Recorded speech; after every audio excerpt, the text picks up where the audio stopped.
turn this microphone as well. I'm trying to get the live stream working, so. Turn the microphone on. Is she coming? She was over there, but you can't. Sorry, I'm trying to. You gotta ask other people questions while I'm doing this, okay? But I had just seen her. She was over there. We're about to have a tribunal where people, like witnesses of what happened, are gonna speak. I thought we were going to see Michael. Yeah, you will. They were here just a minute ago. You will see them. Just wait. It's gonna start. But I can't answer all these questions once we start. Like mosquito bites from the outside. Mosquito bites? I don't know. There are not mosquitoes like out there. But I have to video this, so please don't stand in front of this. Thanks. I'm just trying to get it to work.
What?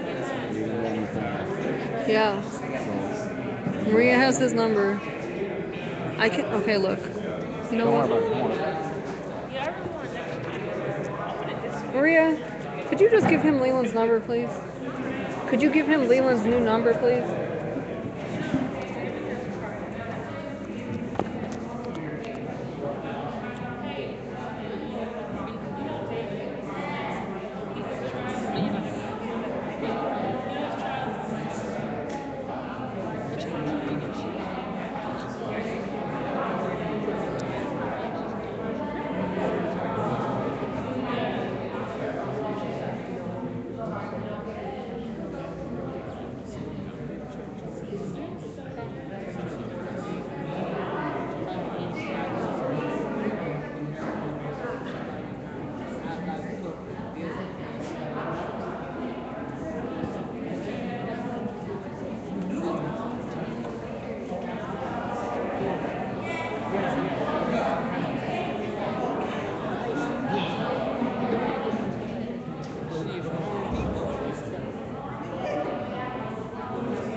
I am. There's some people in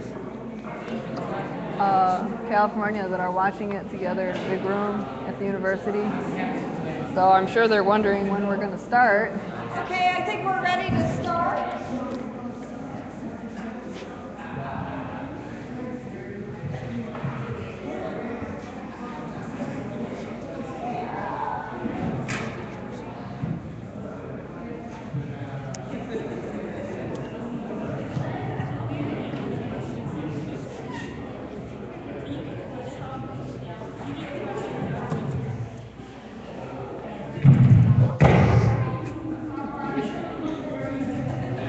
Oops.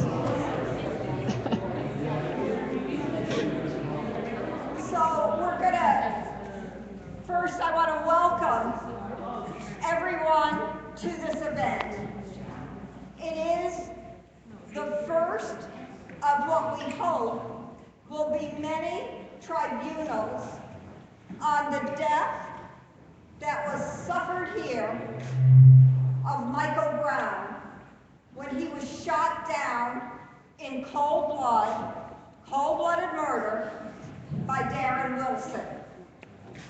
Tonight's tribunal will be a chance to go through some of the testimony and make some points about how the cover-up of the murder began the minute the murder was completed, and how much participation there was by every police officer that investigated, by every prosecutor that participated in ramrodding through that grand jury, the verdict that they came to, which was to find that there was no crime in what was obviously a murder.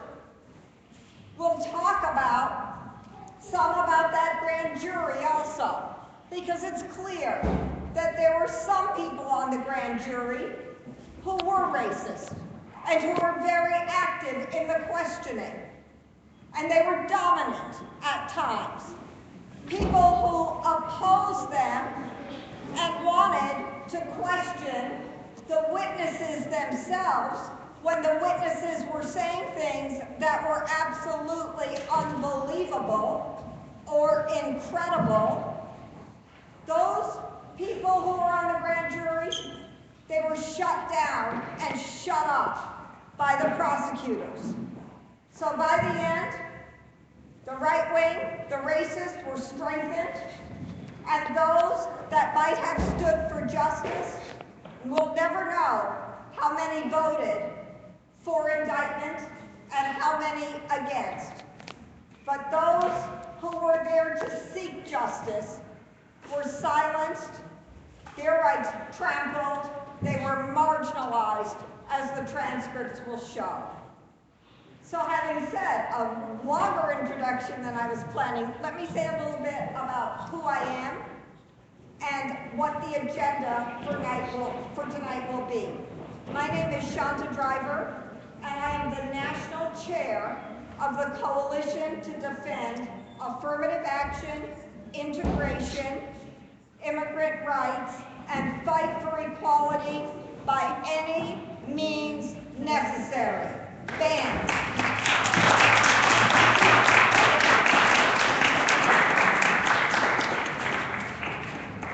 We have been organizing a new civil rights movement and immigrant rights movement since the time of our inception in 1995. We have seen so many developments of the movement. We saw in 2003, 50,000 young people come out and march in Washington to defend affirmative action and Brown versus Board of Education, school integration and equality in America. And we went to a very conservative Supreme Court and won a decision that maintained affirmative action for at least a period of time. And that decision still stands, though the court, which is a racist court, an openly racist court that I had the privilege of arguing in front of last October, for the new movement, that court wants no part of equality or justice in America.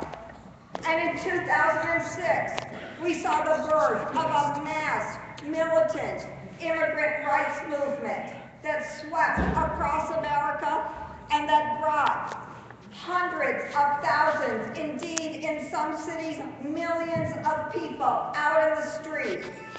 Those demonstrations, those marches against a policy being pressed by George Bush led to the first defeat the Bush administration ever suffered, and the slogan of those demonstrations, "Si se puede," yes we can, became the rallying cry of the first campaign of President Obama. And we, some of us never thought we would see it happen, witnessed America, inspired by a movement, move away from its racism at least for a minute and elect the first black president of the United States. Few of us thought we'd see that day because we didn't know whether we would be able to crack that shell of racism so deeply so as to produce that result. But that was the strength of the movement. And the movement has continued to grow and grow stronger. What is so important about Ferguson, why we are here in Ferguson today, is because Ferguson has taken the lead in the fight against police brutality and racist police killings. It has taken the lead in the fight for equality in America. It's shown how to fight and how to win.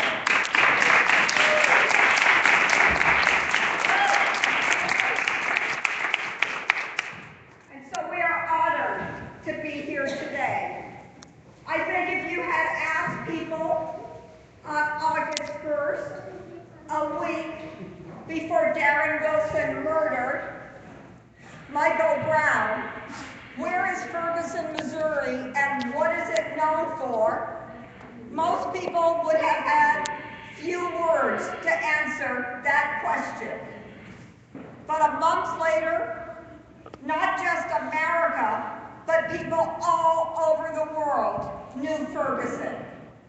People saw the resistance night after night of people to police terror in the neighborhood that Michael Brown was killed in. And I'm hoping tonight some people will talk about what happened at Canfield and at those apartments after Michael Brown's death. But suffice it to say this: after Michael Brown was killed, when people came out to demonstrate, they didn't think that they were going to be in a battle with the police. But when the police approached that demonstration in full riot gear, armed to the teeth, with guns to shoot canisters of tear gas, and with rubber bullets ready to be leveled against the crowd, fully armed and fully protected, those police attacked the people of Ferguson because a few children threw some empty pop bottles their way. Something they couldn't possibly even feel, given how decked out they were. And then it was up to the people of Ferguson to decide, are we going to roll over and allow ourselves to become the second, third, fourth, fifth Michael Brown? Or are we going to hold our ground and do what Michael could not do because he was unarmed, because he was alone, because he had no place to go to protect himself, and because he was surrendering at the moment that that police officer shot him down with bullet after bullet after bullet in rapid succession. 2 in the head, 1 in the chest. He was falling over. So the autopsy report said he was crumbling on the ground. He couldn't protect himself, but that crowd could protect each other. And they did. And that neighborhood stood shoulder to shoulder, young and old. That neighborhood was prepared night after night to make clear, no, you're not going to intimidate us and force us any longer to accept police brutality and murder in our community. And I've said this before, but this time I feel like I can say it with the greatest force ever. Michael Brown was not the first young man to be gunned down by a racist killer police officer. But this, I can say, if the movement continues to build, we can make him the last young person who is gunned down without an uprising of the people. We can.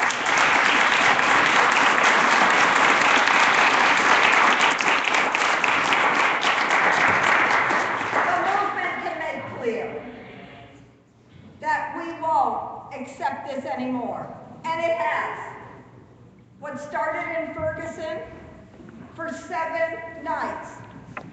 This last week, the people of Oakland and Berkeley have come out night after night after night demanding justice for Michael Brown. Jail the killer cops. And their message is the same as the message of the people who were out in the Bronx last night demanding that Antonio Gardner's murderer be put in jail for strangling someone and getting away with it. Well, there are many lessons we can draw. There are many lessons about how to fight, and there's also lessons about what to fight for. Because in this period of time, when there is so many people who are facing police brutality, and the truth of the matter is, the rich and powerful people of this nation have no answer to the growing poverty and inequality and the rise of racism in this society.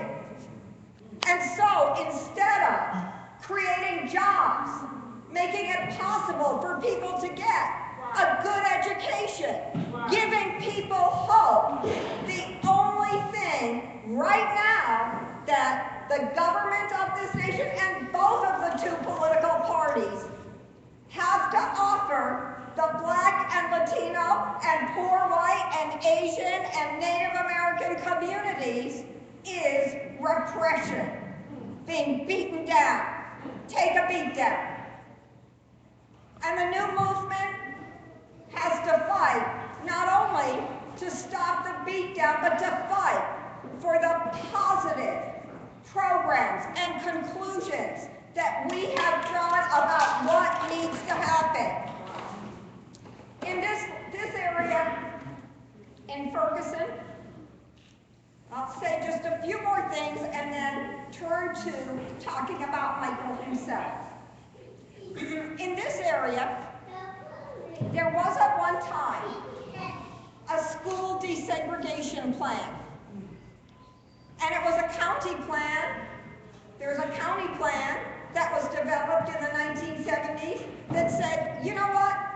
When some Black children went to court with the backing of the civil rights movement and said, you know why there are 90 different little communities in this county? It's so that district lines can be drawn in the most peculiar ways to enforce school segregation and to keep people divided and apart. And those young people won a busing program. And they won a program not just for the county, but that combined students from the county with students from the city.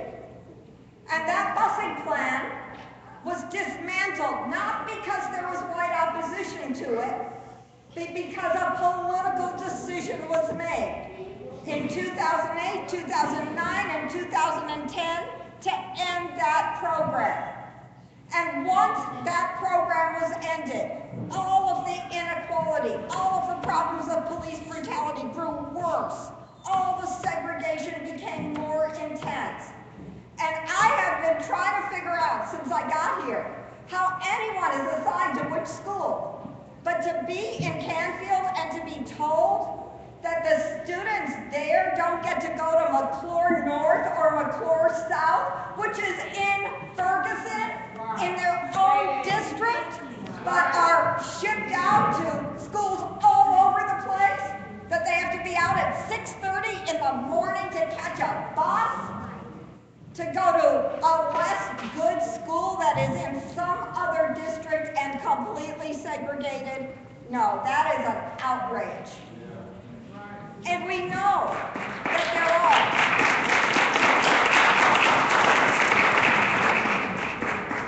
that there are in the city of St. Louis still some very fine magnet schools. And when you read the brochure, because there still is supposedly a voluntary busing plan, when you read the brochure about who from the county can go to those schools, it says any county student that is not African American can apply to go to a magnet school. Any county student that is not African American can go to one of those better magnet schools. That is, first, that's got to be illegal, but that is obscene. That's crazy. What we've seen here is a plan that is using busing to segregate, not desegregate, the schools and the neighborhoods. And we've seen with that a rise in police brutality and all kinds of things that are happening in the courts here. Ferguson, the people of Ferguson, little tiny poor Ferguson, 21,000 people, raises every year more than $2.5 million from people being fined for local ordinances. When you go to the courts, and if you look at the number of warrants that have been issued, it comes to about 3 warrants per household. 3 in a household. And if you're wondering what happens if you get one of these completely bogus tickets about nothing, well, if you look on the ticket and you say, I've got to go to court because I don't want one of those warrants on me, and you see that the time that you're supposed to be there is 9 o'clock, there are people who work in the courts that say the judges start court at 8:30 so that they can put a bench warrant out on you, even though you came on time if you came at 9, because the time that it starts and the time that you're told to come are 2 different times. And oh yes, by the way, the judge who handles the cases here and the whole court system that meets about 3 times a month for about 3 hours a day, and in those 3 hours says it processes 1,500 cases. That whole system costs hundreds of thousands of dollars. And the prosecutor in one place, like Ferguson, can be the judge in the next place, like Clayton. What? And the judge in the next city over can be the prosecutor here. So you can make a very good living on racist courts and jurisprudence in this area. And of course, that gives the police the money. All that money that is raised goes into the police force. Buy more guns, buy some tanks, buy some tear gas. And the police feel right now that they can stop anyone on the street for anything, and put them away. This is a situation that is worse in many ways than the old Jim Crow. This is the new Jim Crow. And it is a system of systematic racism and inequality that has to be stopped. We will be taking votes at the end of this tribunal. And I want to say as we start that I will be asking the people who are a part of this tribunal to vote to indict Darren Wilson for first-degree murder.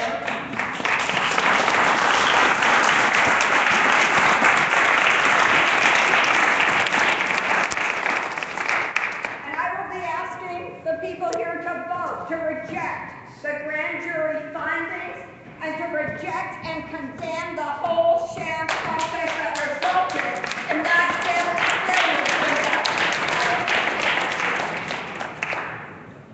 I will be asking people to vote on banning grand juries everywhere in America. Because we know what they are. They're Jim Crow juries. They are creations of the prosecutor that are not independent. And if they can't see fit to indict Darren Wilson or the cop that strangled Antonio Gardner, then they are of no use. They're just a way for prosecutors to act like they have public sanction for dropping or covering up or hiding the crimes of their police.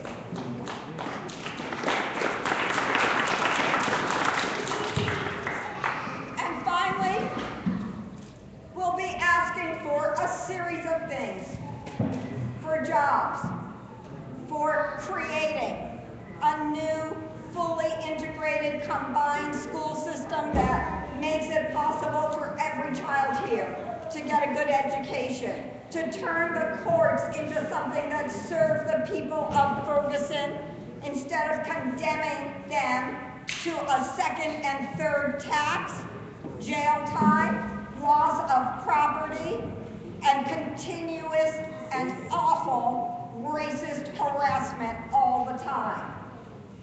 And we need, when we end, to make sure that we've sent a message to all the politicians and all the preachers and all the civil rights leaders that claim that they can do something or want to do something for Michael Brown or his family or that neighborhood, but have failed to produce a single thing that is a victory for the movement and that takes things a step forward in the fight against racist police brutality. They have failed to get anyone, and I can tell you, there's a list of people that could have indicted this cop. The prosecutor, a new grand jury, the governor, the president, a senator. The list is endless, and yet all of those people, for all of their supposed concern, have done nothing. And we have to let them know that we won't accept any kind of half measure or any kind of papering over stuff or any kind of supposed new plan and teaching police how to get training to be sensitive and this and that. No. We want this man jailed. And when he's in jail, we know we won.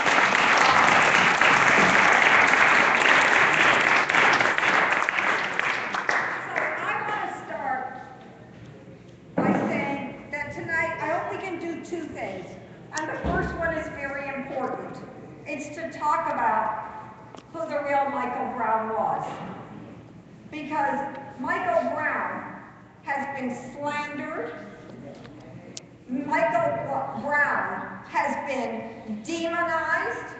He's been made to seem like a villain by the media, by the prosecutor, by the police, by the lieutenant governor of this state, and by all of those people who say that they're defending Michael Brown, but of course something needed to happen to him.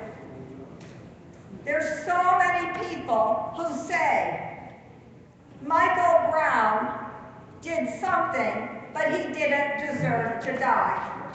The truth of the matter is, Michael Brown did nothing. He did nothing. When that cop, when Darren Wilson approached him, he only approached him to harass him. There was no traffic. There was no violation of jaywalking. There was nothing. He was walking up the road. His friend was going to go one way. He was going to go the other way when they got to their apartments, and that cost him his life. That is nothing. And nobody should have to be slandered or belittled or made to, or no family and no resident of this city should feel like they have to apologize or feel defensive or say he wasn't perfect, because none of that's the point. The point is he did nothing. And you know what the definition of first-degree murder is? It's that you form intent to kill. And when Darren Wilson got out of that plane, out of that truck, he was planning to kill him. Nothing else was in his mind. He was planning to kill him. And probably Darren Wilson had been thinking for some time that he was going to kill some black kid that got in the way and that riled him. And so on that day, it was Michael. But it would have been somebody else. And it was for nothing. So I want to start by talking about who Michael was, and I want to invite the people who knew him, the people who know about him, to please come up and speak. Because you can say better in your own words than anything that I can say about Michael. What I can say is this: when I look at that picture of that sweet and gentle boy and know that he was killed for no reason, when I think about how beloved he must have been to have so many people be prepared to show such courage to win justice for him, I know he must have been a very remarkable and special person. So, is there anyone who would like to come up and speak? Friends, or I know there's some family here.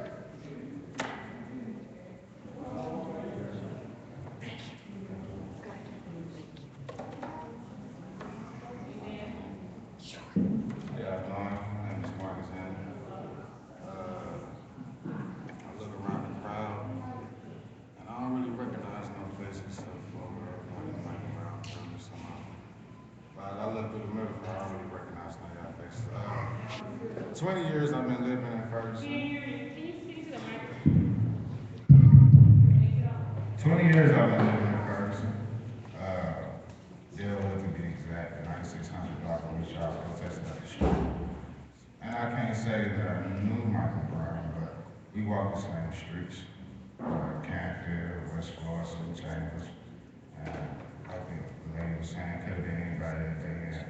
No, Michael wasn't the demonic, satanic, evil person that the media portrayed him to be. He was just another person, another young black male to be exact. Me, everybody in the crowd, church going. Every time I saw him, never really exchanged words with him, but that was at a smileless face. So, smoke a little bit. Who doesn't nowadays, you know? Keep it real. High school graduate, I was going to college. What I heard is criminal justice, but I don't know.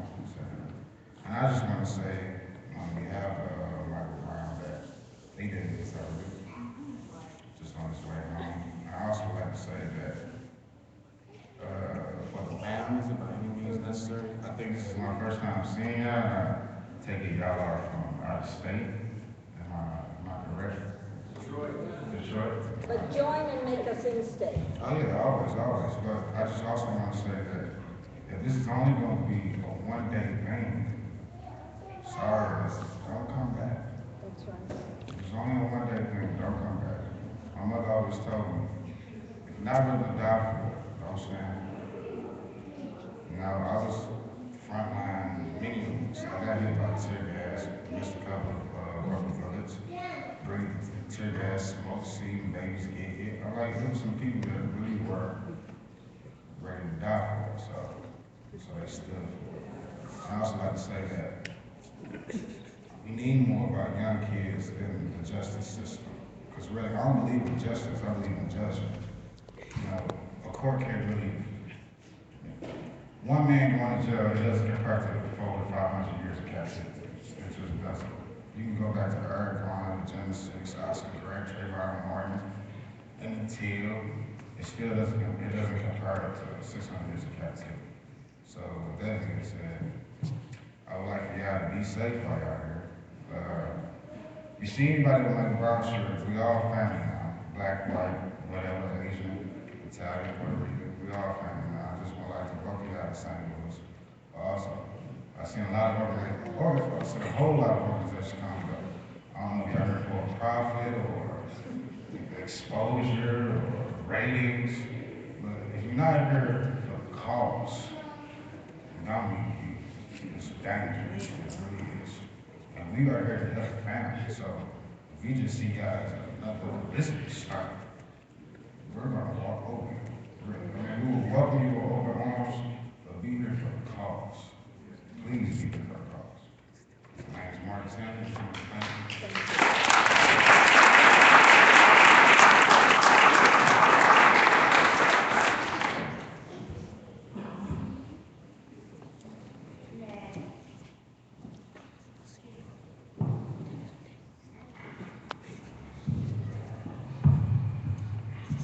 Hey, how you doing? I'm the Lord of Michael Brown's uncle. I knew Mike Brown and wasn't a thug or glamorizing guns or a drug dealer. He's just a regular kid like video games, like cracker jokes, you know, having fun, watching movies and stuff, talking to girls on the internet. He wasn't this type of super thug that wanted to get out here and do all that they portrayed him to be. You know, that's just the media trying to portray him to try to justify what they did because they realized what they did was so wrong to a kid. And he wasn't ready to leave here. He had plans to go to college. You know, maybe have physics on one day. But it didn't work out for him that way. But the media want to portray him as this menacing giant. But if you got to know him, you know some people they big and they act like they this hard, so you gotta watch them. But if you got around him, he will make you feel comfortable. Like, okay, he's big, but he cool. I ain't got to worry about him. If something happened to him, he know he would do, you know. So this is what they try to portray. He is innocent Hulk. It's totally bogus. And the stuff in the case they was putting out was totally bogus also. It's like Darren Wilson was saying, he was like Hulk Hogan. Okay, I know who Hulk Hogan was. If he was like Hulk Hogan, Darren Wilson, how did you manage to wrestle? If he was like a 5-year-old, how did you manage to wrestle your gun back from Hulk Hogan? If Hulk Hogan hit you so hard, Hulk Hogan on this side of you, how you get a little paper cut on this side of you? And then you said you had time to think while you was wrestling with him about your baton or giving your pepper spray. Well, after he runs from you, you had time to think about giving your baton or pepper spray. Right, yeah. But you chose to get your gun. And even in the case when they gave the grand jury the laws on cops using lethal force, she gave them an old law, 1979, that was deemed unconstitutional by the U.S. government back in 1985.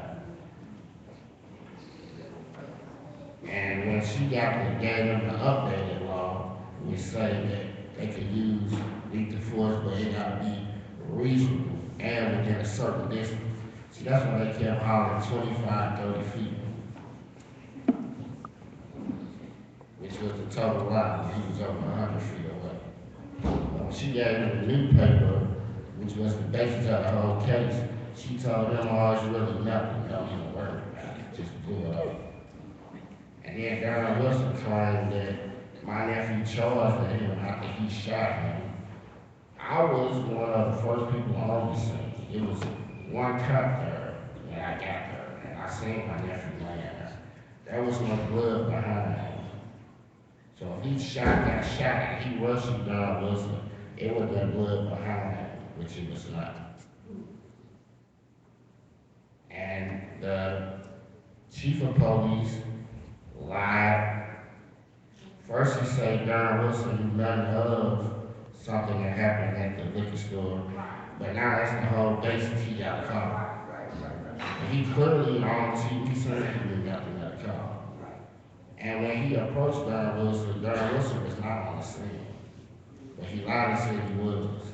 And when he approached him asking for an initial statement, he did not record it or take notes. And then they allowed Darren Wilson to go back to the station, wash the blood off his hands, and put his own gun in the gun. And when the St. Louis County witness came to interview Darren Wilson, he didn't record a statement or take notes either. Now, you know what I know, we did something wrong, and we go in that interview room, what's the first thing they do? They cut out and record.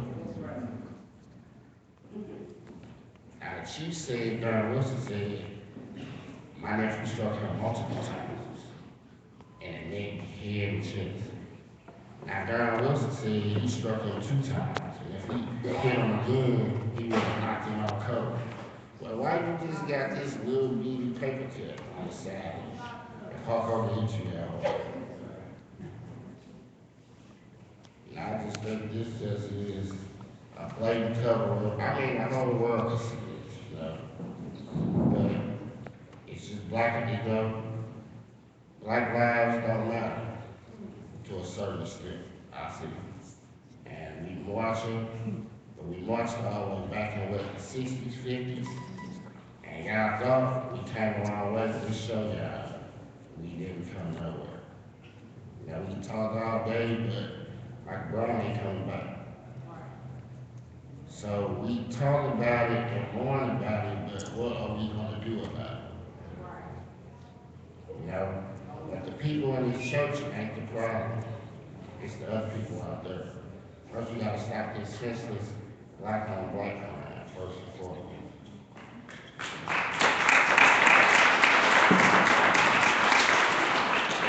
All these businesses, if they're not willing to put back into the community, then they don't need to be here.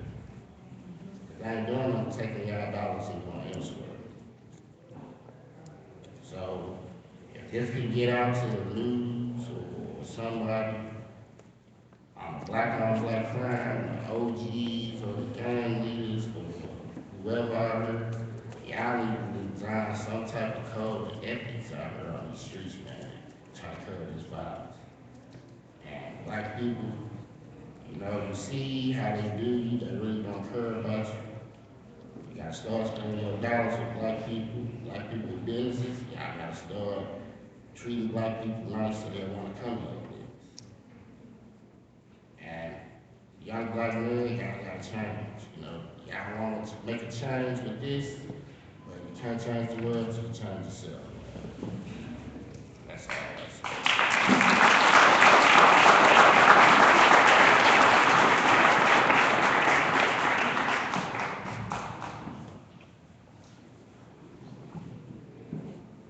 It's one of my big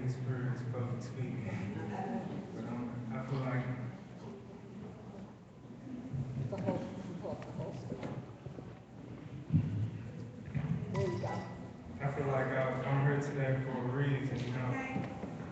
Mike Brown, first off, my name Anthony Livingston. Mike Brown, that was like my best friend, more like a brother. I just recently got out of jail, not even a couple hours ago. I've been locked up since the verdict came out. I got locked up that morning. I just got out like a couple hours ago. But I want to start off by saying thanks to jail support. Jail support came by me out of everywhere I had on stuff, and I didn't have to spend no money. But I feel like I'm here for a reason, you know. And I want to first start off by saying, rest in peace, Mike. You know, that was my right hand, that was my brother. And just to see the news portray this picture of somebody you really know, like you can sit back and be like, dang, that's messed up. But when you really know this person, and you sit back and look at the news and see, it's just adding insult to injury, you know. He got little brothers and little sisters that got to go to school, and they just treating him like a character, not even like a person, you know what I'm saying? And it hurt. It hurt real bad. But, you know, like a couple days before it happened, like he always ride with me. A couple days before it happened, he was telling me, because he just started coming out of his shell because he was so quiet and he didn't really, you know, talk a lot. He was just coming out of his shell with his rapping, so he was just telling me a couple days before it happened, like, bro, I feel like I'm gonna be famous. I feel like I'm gonna be famous. And you know, the words just, every time I sit back and I see every face in here and just everybody just, the words just keep repeating in my head, like, bro, I'm gonna be famous. So I just want to, you know, thank everybody for, you know, showing your support. And, you know, I got my family, but his family is just, that's my family, you know what I'm saying? Like, they show me more love than anybody. Yeah, I love you. But just being around now, it's just, it feels bad, it hurt, just going in the house and not seeing, what's up, bro, just seeing him smile, just not seeing it anymore. You know, it hurt, we'll never have it back. And it just still feel unreal. But with all the support and everything we're getting, I want everybody to know, like, it's a big help. You know, I ain't have a dollar in my pocket to, you know, buy a dollar at the jail. I didn't even tell y'all the story. I feel like I was really, you know, like playing, you know, because I done had like interviews with CNN and other places, so my face probably, you know, got out.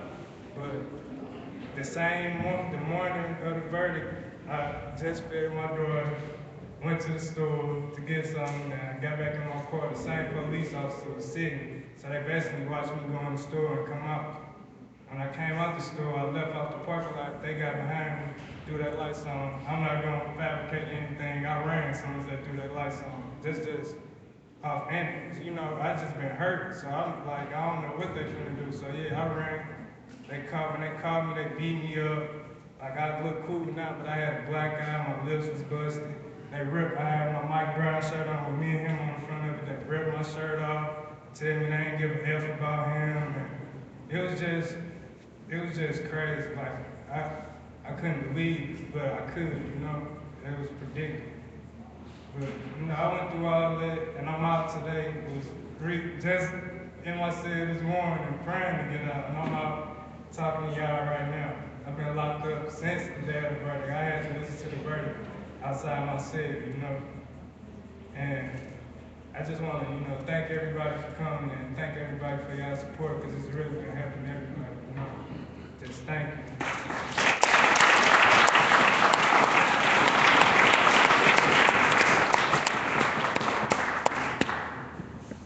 Are there other people?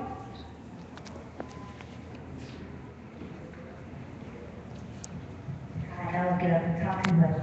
I just want to get up and stand and say something.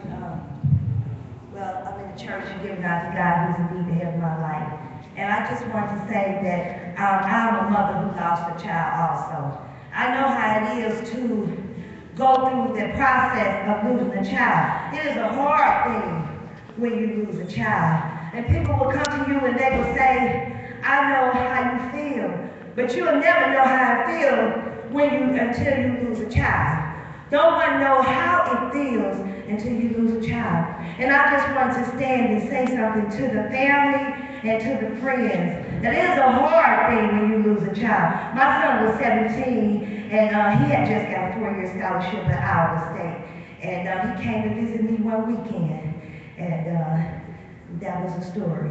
Someone asked me for a ride home, and they had gotten to it with some gang members.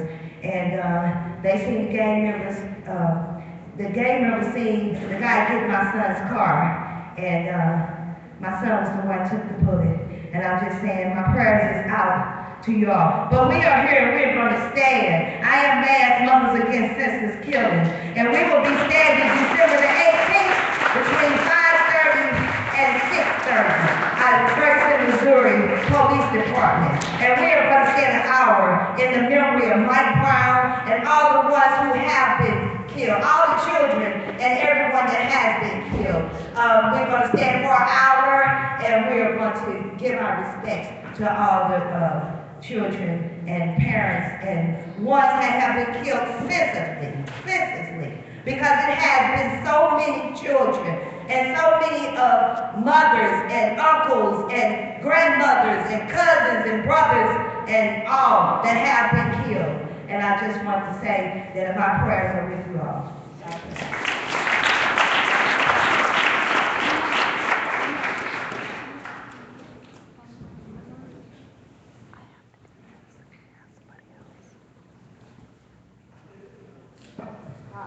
My name is Christine Jones, and I was Mike Brown's cousin. I just, in the beginning, when it all first unfolded, I was actually on my way to Walmart to get my kids' uniforms, and my car was down, so I had a friend come pick me up. And then he called me on the phone because I swear that he was running late, and I was like, where is he, you know? So he called me and said, well, the fire department or something is down here blocking the way, Canfield Drive. He said, I can't get through. I was like, really? I said, well, why don't you come around? I said, well, me and the girls, I have 2 little girls, one's 8 and one's 5. I said, we'll walk down that way, and we'll meet you on Red's parking lot, which is the barbecue place right there. And so I got the girls, and we were getting ready to walk, and some people were coming from that way. They said, sweetheart, you don't want to walk down that way. They just shot a baby. He laying in the street. He was 17 years old. And I was like, what? And it didn't dawn on me that it could have been my cousin. So I was like, they was like, don't take the babies down that way because you don't want them to see that. And then I was like, man, I said, they always doing something. I said, well, how do I get around? They said, well, they opened up the gate that I asked them not to put. When they put it up, I asked them to unlock that gate because they locked us in. That was one thing that they should have done then. So they unlocked the gate. I told my friend to come around, and he took me to Walmart. My cousin, Tracy, at the time, she was staying in California. She called me, and I was in the middle of the store at Walmart. And she said, Christine, she said, did you hear about the shooting in Canfield? I said, yeah, I heard about it. I said, we couldn't even get to the store and stuff like that. She said, Christine, that was our cousin. And I was like, what? And she was like, yeah, it was Mike. I said, no. So I started crying, and I'm telling you, there were so many people in Walmart. All the lines were filled, and I just broke down and started crying in the middle of the store, and I said, I can't believe that was my little cousin. And then the lady, the manager came up, and she said, what's the matter? Can I help you? And I said, well, I really need these uniforms because school was just getting ready to start, and I was already behind for getting them. And I was like, I can't put them back, and I can't stand in these long lines. I got to get out of here. She took me to customer service. She said, come on, I'm going to help you get out. And she brought me up there. So by the time I made it down there to the scene, they had roped out the first rope. And then they roped them off, and they pushed us back. And they kept pushing us back. And we were like, well, they was like, well, if you all leave, then we can get them up and stuff like that. And we was like, well, would you leave? Then one guy, he told me, he said, we're not going anywhere. So they can plant a gun on, so they can put some drugs up. We're not going anywhere. And that's what the community said. And then I didn't think about that.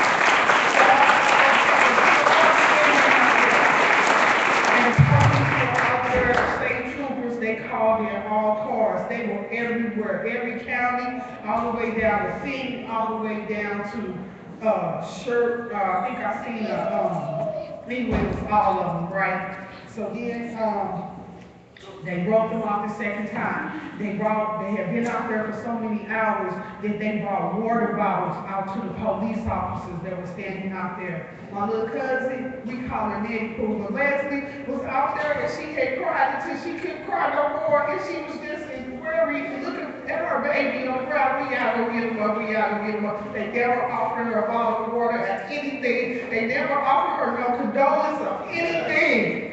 They were so rude and so, listen, they did not care. I don't want to sound naive, but I look at TV, movies and stuff, and CSI when it comes on, and they got a crime scene, and they out there with their little brushes and getting hairs and this, that, and that. They took that car out of there as soon as they took Darren Wilson out of there. They never picked up no bullets. I never saw them do anything, but we stood out there for a long time watching our baby on that street, and nobody did nothing. They whispered him away, and Lady Pooh, she cried out for her son, and they told her she needed to calm down. That's what they told her. They had no remorse for my little cousin. They had no remorse for the family or how we felt. And then that thing when McCullough came out on television with that decision, that decision was just another nail that sealed the coffin to me, because I'm like, I was hoping all the way up until that moment when he said that they were not going to indict this man. My hope, wish, my faith, my everything was in that. And we were again let down. But I'm so glad that BAMN came and they're here to help us, and I hope we get the justice that we need, because we deserve justice. And I think the only one that gives us a chance to tell this story. They took Darren Wilson's side of the story and they ran with it. And that was a lie. He knew it was a lie. It took him 6 days to even come up with a police report. Why come he just couldn't come up with it the next day if it was just open and shut case? It was not an open and shut case. And then they never said about when they broke around the other. It was a apartment that was shot through by police. They never came out and said anything like that, because they let you know that they were chasing them. And they were unarmed, and they shouldn't have been chasing no unarmed young men like that. Those were young boys. They shouldn't have did them like that. They taking our kids and they're killing our young men. They just killing them and throwing them in jail, giving them no hope, give them nothing that to reach for. Like you said, the schools are not right. They all on balance. We live in Ferguson, but we have to send our kids to Riverview. That's an unaccredited school. Where they do that at? You know what I'm saying? They're just doing us all the way wrong. And we need to do something about it. We need some help, and I'm glad you're here to help us. Please help us get the justice that we deserve. That police officer came out, he said that the first time, he said that the thing that happened at the store, Darren Wilson didn't even know about that. McCullough came out there on national TV and told a bold-faced, blank lie. He lied about it. He said he created the whole story around that situation, and that was a lie. That was a lie, and they knew it was a lie. And the only reason why they swept it under the rug, and I call it sweeping under the rug, because he had no nerve to do what he did, and he didn't want to send this man in prison because he deserved to get the gas chamber, illegal injection, or shot down like he shot our cousin while baby down. He shouldn't have did that. He deserved that. Somebody needs to do something. But I know God, this time he looks forward, he's going to make sure that we get the justice that we deserve. It might not be today, but it's coming. Yeah.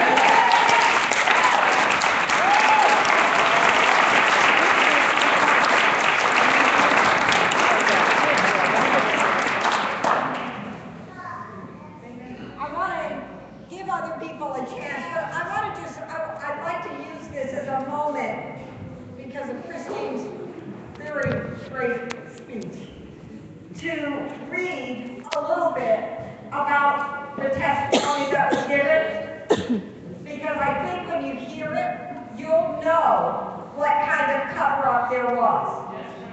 From the first person that testified before that grand jury had been impaneled, that is, those 12 people had been picked in June.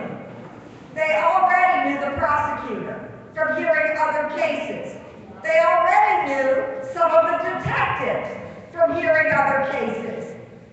And in one of the transcripts, one of the prosecutors who's questioning the various people in Michael Brown's case says that the average time for a grand jury to sit is 15 minutes. That usually what happens is the prosecutor comes in, he or she says, I want an indictment for this or that. They give some minimal evidence because all they need to show is that there's a possibility that there was a crime committed, and the grand jury indicts. That's what always happens. In this case, the prosecutor came before this grand jury and there are 23 pages of his talking to the grand jury when they first start on August 20th, and he never asked for an indictment on anything. He doesn't even say the name Darren Wilson. He doesn't even say what the possible crimes or charges could be. He makes it clear from the beginning to a group of people who knew him and who had been hearing him say, I want an indictment for this, I want an indictment for that, for months and months and months. I'm not asking for anything this time. So they knew from the beginning they were supposed to be letting him off. But I've given the little pieces of the transcript to different people, so I think Jose, who I asked to read the part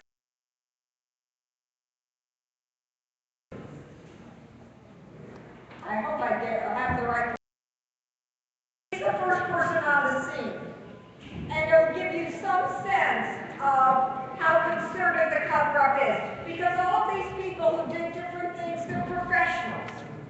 But when you hear this, you'll understand how little, how prepared they were to not do their jobs to assure that this cop would be set free. Yep, go ahead. So it's starting with questioning,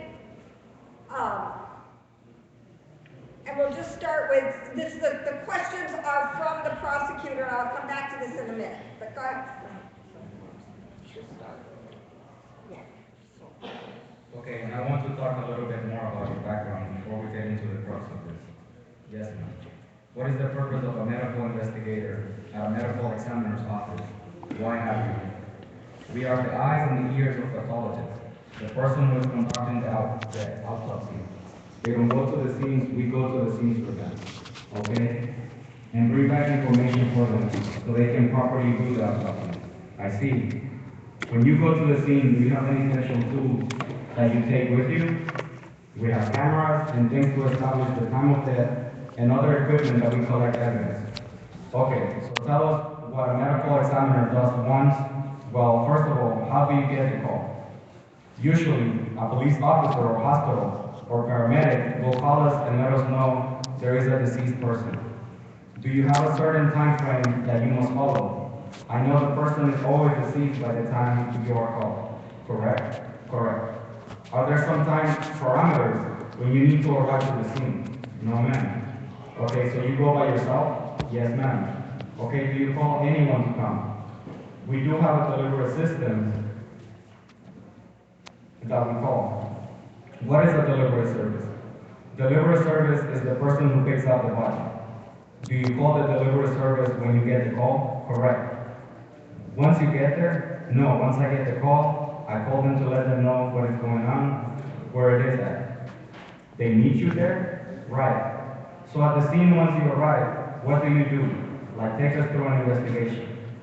I try to meet the reporting officer, speak to him, find out what happened. They go and look at the body and see if everything is consistent with what he told me or whatever witnesses told me. And then I come back and I will talk to the family or one of the witnesses if they were there.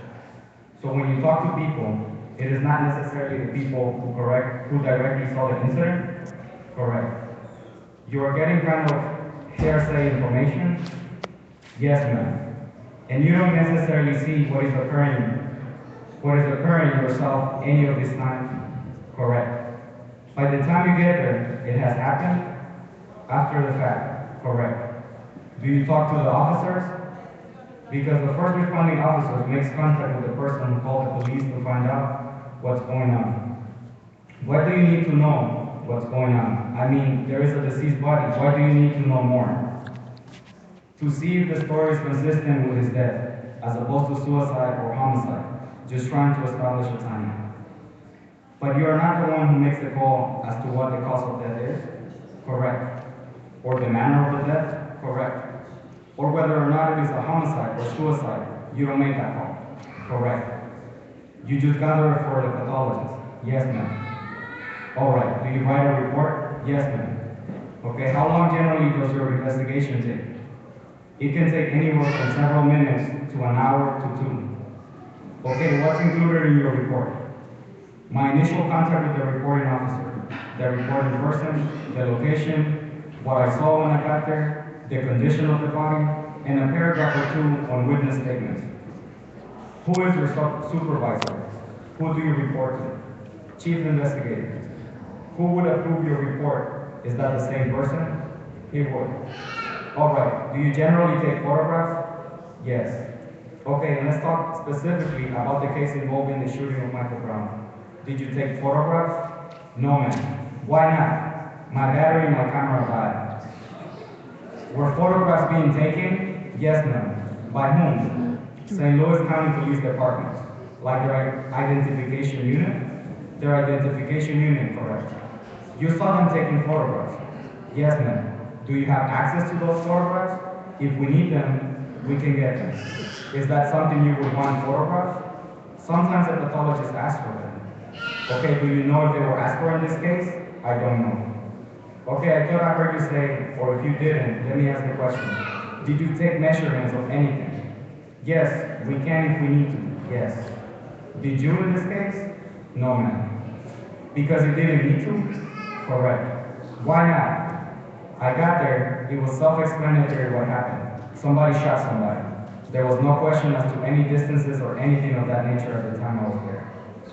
Okay, and if it turns out there was some concern about the distances, that's not something that you would be qualified to tell us about?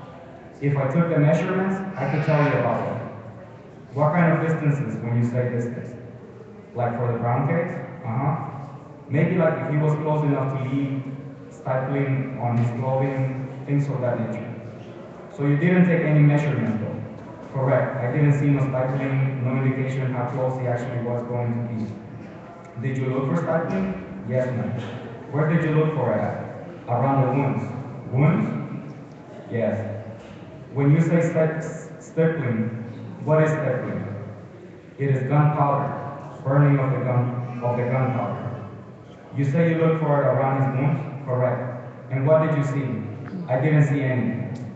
Okay, so this occurred on, tell us the date again. I'm sorry? The 9th. The 9th of August. August 9th.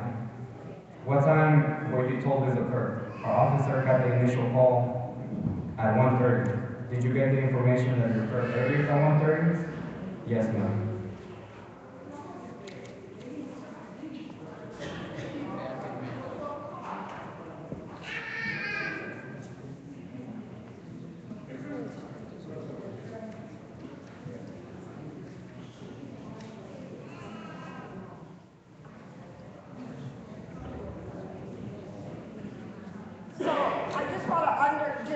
Underscore some things from this. He says that they are the eyes, this investigator, he's the first person to be interviewed for the grand jury. And he says that he's the eyes and the ears of the pathologist. And he says that they take pictures. That's the first thing they always do. But in this case, he didn't take any pictures because his camera was broken. Then he says that he's supposed to take measurements. And he's trained to take measurements, to see what happened on the scene, and how far the evidence is from it, from different things. But he says in this case, he didn't take any evidence, because it was clear what happened, except that that's a key issue in the case. And later on, he says that he looked at the wounds and he didn't see what he calls stipplings, which is gunpowder.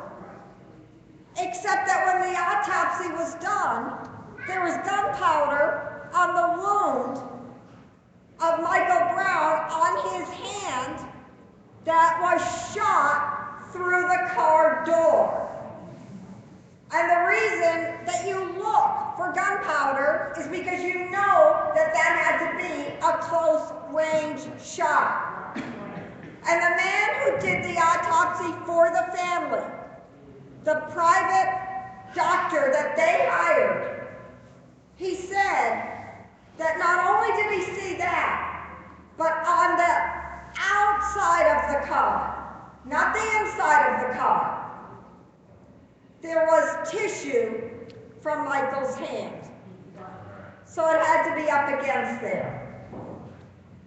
And he said, that man who did the autopsy, that after that, Michael Brown cleared the scene. Now there's a piece of misinformation that was in the media that I want to clear up here.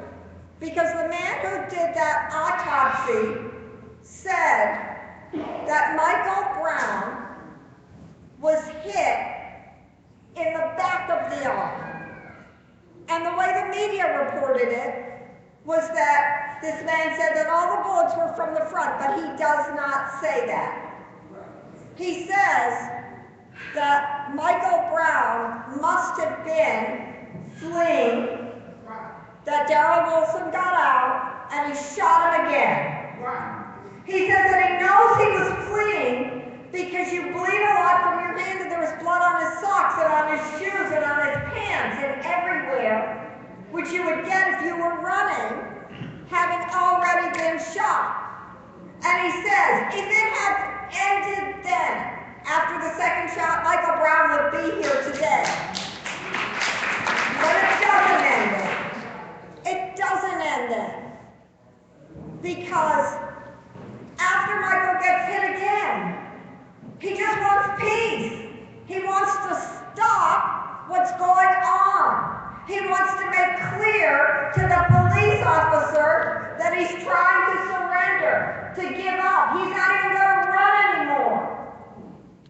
He's ready. He's ready to do whatever. To be put in handcuffs. To fall to his knees. To do whatever is necessary to stop Darren Wilson from shooting at him anymore. But Darren Wilson has already decided that he's going to die. And he takes shots at the areas of Michael Brown's body that he knows will lead to death. He shoots him twice in the head. And he shoots him in the chest. And then he shoots him again, just for good measure. 4 shots. In rapid fire. That's what the man who did the autopsy said. Because the way the shots were, you know that they were in rapid fire because the only way they could have entered his body, he says, is if Michael Brown's head was down like that. So he was already in the process of going down. Now there are 2 witnesses that say that that is what they saw. One of them was with him, his friend Dorian.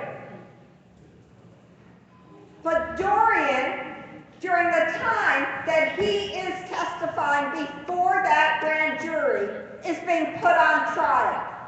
And I think somebody has some of the testimonies from Dorian.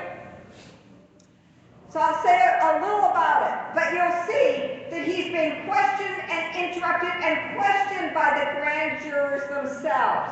He can barely get out his story. The first thing the prosecutor says to him is, I know there were a bunch of crimes committed.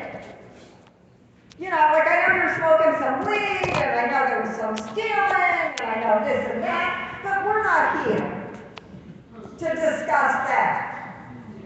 We're here just to talk about Michael Brown, and I want you to be really, really comfortable so you can speak about it, which is why I brought up in the beginning that you could be charged with all of these crimes if you go ahead and testify.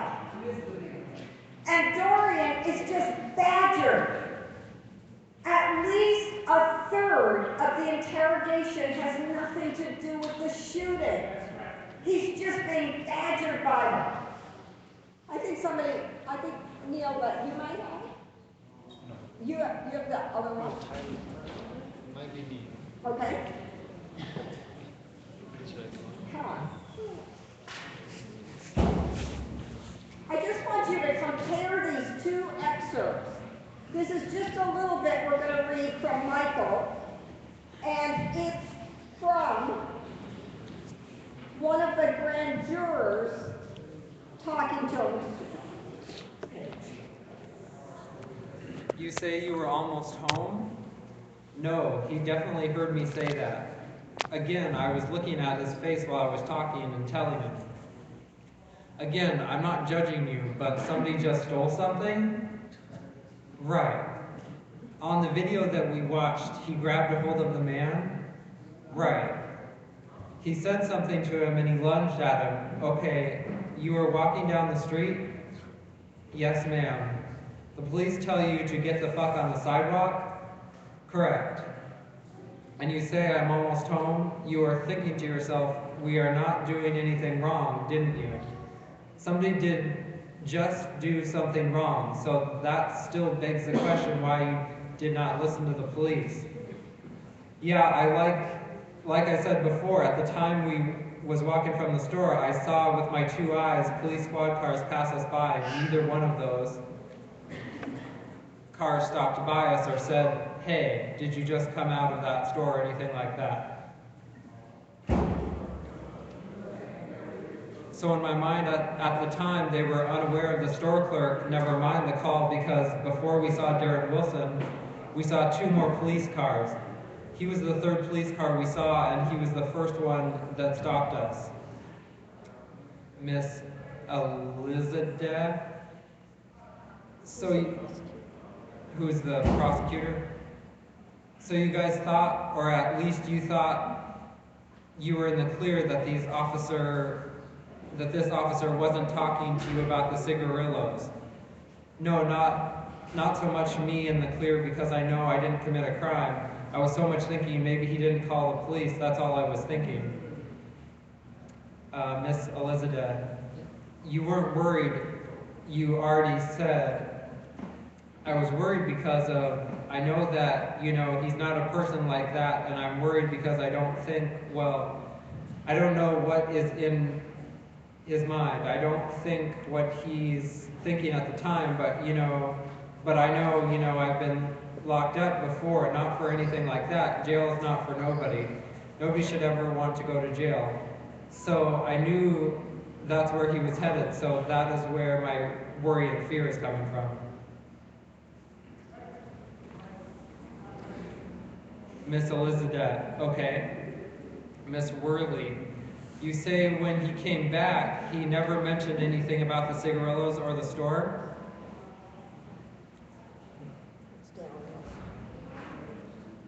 Darren Wilson, the police officer? By Miss Worley, yes, the police officer. He never stopped, this is Darren Wilson, okay. He never stopped us and said, hey, freeze, stop right there. Let me get out of my car, anything like that. I've been stopped by police before. I know there's a way that they stop or pull up on people, suspects for committing crimes. So exactly what I said. It didn't feel like he was stopping us or telling us anything like we were committing a crime so much as chastising from a father to a son, like you are doing some wrong. he put that down, or hey, put that down, or don't touch that. It came off like that. That's how he said it. You did say that you have money in your tennis shoes? Yes, ma'am. Why don't you pay for the cigarillos? At the time, I thought he was going to buy them because when we was in the store, I never confronted the store clerk. I never even walked up to the register. I just stood back because I thought that he was buying the cigarillos.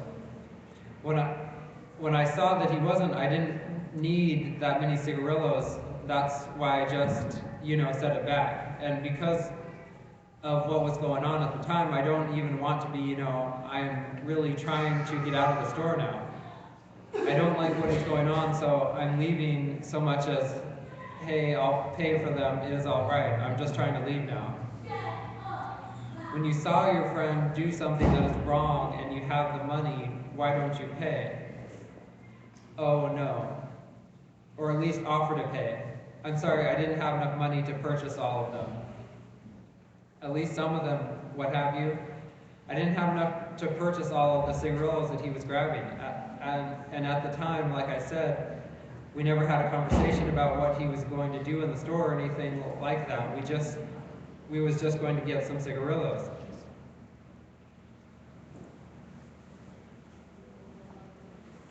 So he's asked about them a lot. This is page 91, and they're still on that.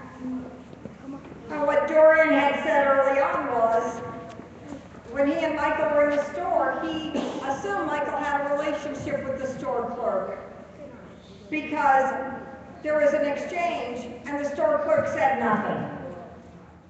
And so he figured, okay, well, he must get these on credit or whatever. And he really wasn't worried about it. And neither was Michael. But he gets asked about it time and time and time again. And he gets interrupted when he's trying to talk, and he gets put on trial himself for why didn't you buy them? Why didn't you buy all this stuff? None of which had anything to do with anything. All it was meant to do was to try to intimidate him. When Darren Wilson, I'll spare people this, gets to speak, he speaks for pages. He tells his story without his crazy, unbelievable story, without interruption. It just goes on and on and on. And it's a completely different way of treating a witness. And it says to everybody that's hearing what's going on, okay, so we know who to look at as the criminals, and we know who it is that we're supposed to be sympathetic to. There's so much that we could go into about this case. And the first young man who spoke said, if you come to Ferguson and you want to help, don't make it a one-time thing. And we are not going to make it a one-time thing.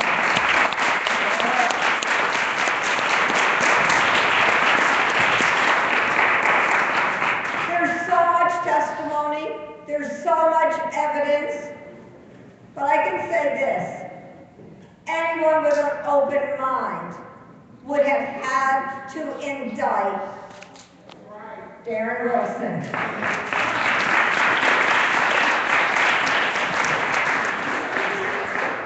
So where do we go from here? Well, we have to continue to build the movement. And we have to continue to make clear to the powers that be that there will be no peace until there's justice for Michael Grant.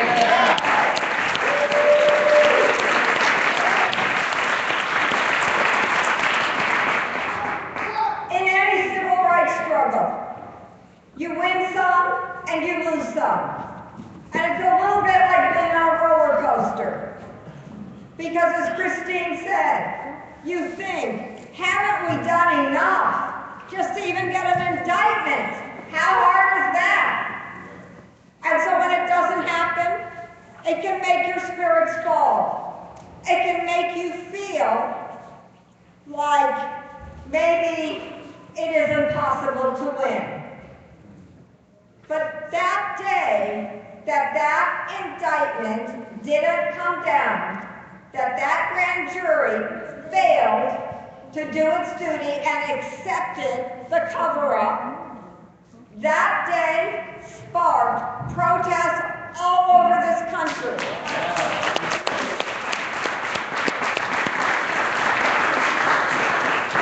And the movement has to keep those protests going. We can't allow this to be swept under the rug or forgotten. We can't give up because we had a setback.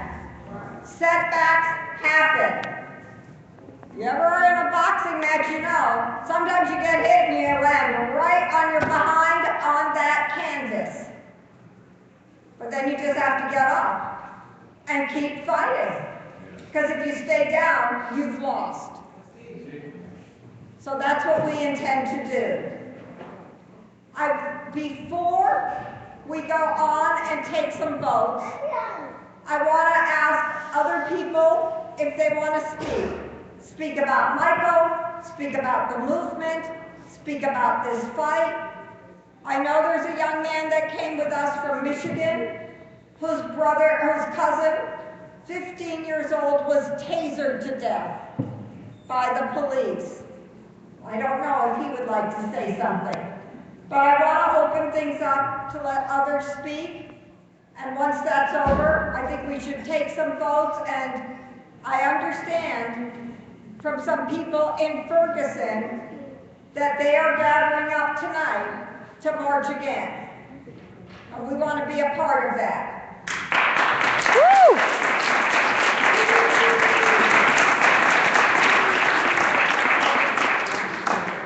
Are there people who want to speak?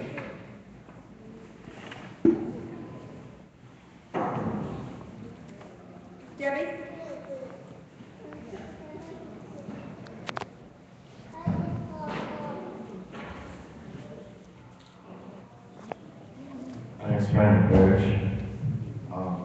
2009 was a pretty crazy year. My Aunt Jody died of lung cancer. Just left my little cousin Brett, so I had a place to go. And I was just fresh out of my own 18, he was 15, my cousin Tony was 20. So his mother and I lived in his house as well. So we overtook the house, and it was a mess. This was unbelievable, just his childhood and what he came through, and where he was able to pick himself and put himself at. And came to a point where he decided to go to rehab, turn himself around. And he completed the program, we got home. Well, 2 weeks later, it was right around his birthday. He went over to a friend's house, got a few drinks, and I was separate from him at the time. I went to my aunt's house. He showed up later on that evening, a little drunk, so was I, good kids, fuck it. It went on to be just his brother came over, wasted too. And from there, just things escalated into police getting called with just drunkenness from his family. When the police entered the house, automatically instead of going after his 30-year-old brother, they went after 15-year-old Brett. They cornered Brett into the front room of the house and separated everybody else away from him, even though everybody else was worried and concerned for what was going on too. And they cuffed him and sat him down. Mind you, his mother was past 3 months, and his father was an alcoholic. When all they did was mention the sound of parents, where are your parents, sprung up off the couch, and that's all it took. We're talking a kid that's 5'3", 120, and they just pull a taser out, kill him right there on the floor. Then, 20 minutes later, would not let us touch the body or anything while he power puked, and he's laying there in his own pocket, or even let us kill him off. So I came here, 2 days ago. My friend hit me up and saying, like, I've been following the protests since August, when the first initial news broke in my families. Don't worry about that. Don't worry about that. Because yes, there's separation between races and it's awkward. This is what it is. You gotta work through that. But I'm not gonna know, like, I'm for Mike Brown. And I call it the news, And America started to move on, and then when the indictment was coming, I'm like, this doesn't go well. This is going to be something. This is going to be a chance. This is going to be a time for change, a time for everybody, every family that's also me, to get ramification. And it blew my mind.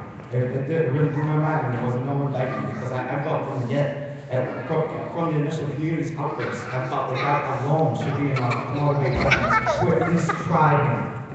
But instead, as you've seen in the police reports and whatnot, the prosecutor pretty much just took it upon himself just to, okay, let's run this through and see how, like, it was Friday and we came back on a Monday. But I came here to show support and solidarity. I know what it's like to lose a best friend, a family member, unknowingly, unpredictably, and to continue to rise through it. But the reason we need justice now is because 5 years later, nobody in my family, nobody in my community is the same. Still, all of his friends are hurting. People still cry over him. There's friends that fall into addiction. People died just because it seemed like ever since that point, because nobody's had closure or justice, it just continued to fall more and more and more. March will be 5 years, and hopefully by March we can figure out something for Mike Brown. Thank you.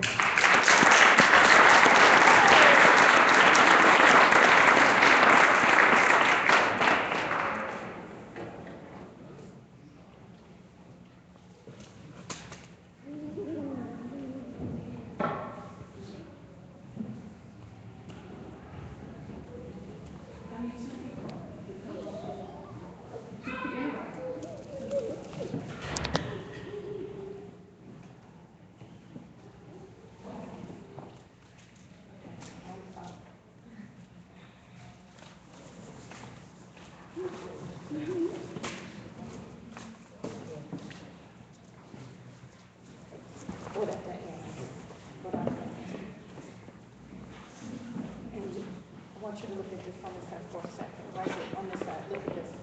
And then tell me if you agree.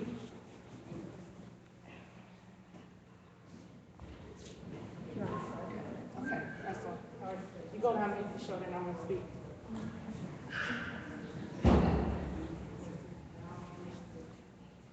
Hi, my name is Debbie Williams.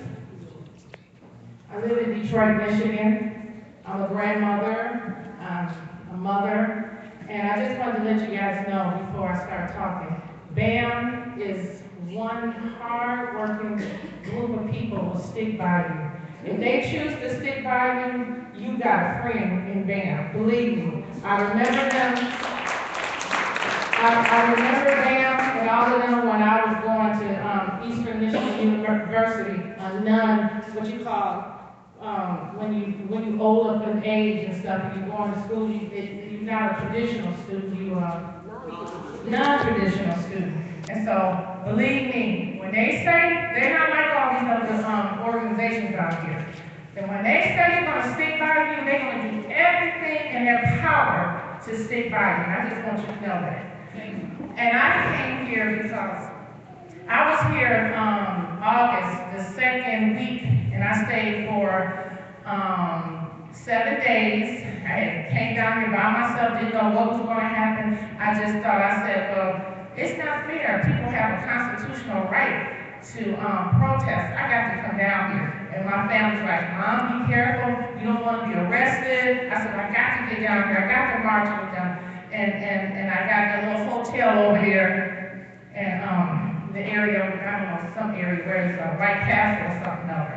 And people treated me just like they've been knowing me forever. And I had to be down here for your family and the mother and the father. I had to be. And I came this time because I looked on the news and people kept saying, well, after the march is over, what is people going to do next? You know, they march and then stuff died down. You know, it died down. And then I seen people laying on the railroad tracks. Laying on the railroad tracks. And I was like, oh God, I got to get down here because I know BAMN is going to do their thing, but let me introduce something else that somebody was telling me. And a friend of mine, he emailed me this, and I'm going to read this to you. And he said, to Debbie, I agree. Like putting the mouse in charge of the chief, everyone under the correct condition will lie and cover up. Police, press, witnesses, etc. Check and balances must be employed. One of the best is to remove immunity and replace it with insurance. It will save lives. It won't save everyone. A police officer, doctor, CPS worker, etc. will think twice before they violate someone. If they know they can be directly sued and they could lose their job. Insurance only pay off so many times before they will refuse to insure. When they lose their insurance, they will not be able to work. Ask any doctor. They will tell you they work hard to protect their insurance. So what people need to know, and my friend was trying to help me understand, excuse me, the judicial system have the prosecutors, the referees, the judges, the clerks, and all of them. They have absolutely qualified immunity. You guys look that up. You know, really, we got to do our research, and it's called absolutely qualified immunity. And that is in place when these people make mistakes. So, you know, people just can't sue them for anything and everything. But what they're doing now, they are misusing, abusing their power because they know they have absolutely qualified immunity. And if we had that in place, and that was already in place, or if it was modified in some kind of way, Mr. McCullen wouldn't be in, he wouldn't have been right there. If you go, the family can say, we don't want him there because he had an African American person who killed his father. That's a conflict of interest. Why is he there? If you was on a jury and they probe you or whatever, and they find out that you had somebody raped, and this is a rape trial, they will pull you out of there. You see what I'm saying? So, it's so much I want to say right now, but if we can put that on, get the language right, after BAMN do what they have to do, and if BAMN or whoever else, I will help, you know, but if you can get the language right, and put it on a petition, and vote on it, and then I know you guys here in this county will be able to get rid of that immunity or modify it, change it in some kind of way. Because that's why they're doing it.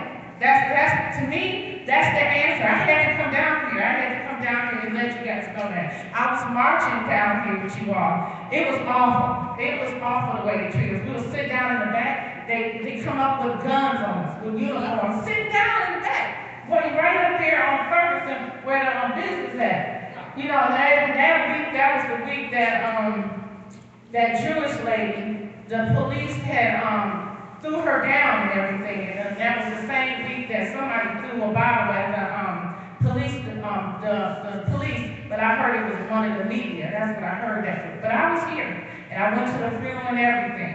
And it hurt me so bad to hear the mother say, and I believe it was the mother, that I won't be able to have I won't be able to have a grandchild. That's a terrible thing. That's a terrible thing. I just want you guys to know that I love you, and I'm here, and I do love you. And like the lady said, you will never know what it's like to lose a child if you haven't lost one. I just want to let you guys know I love you. Bye.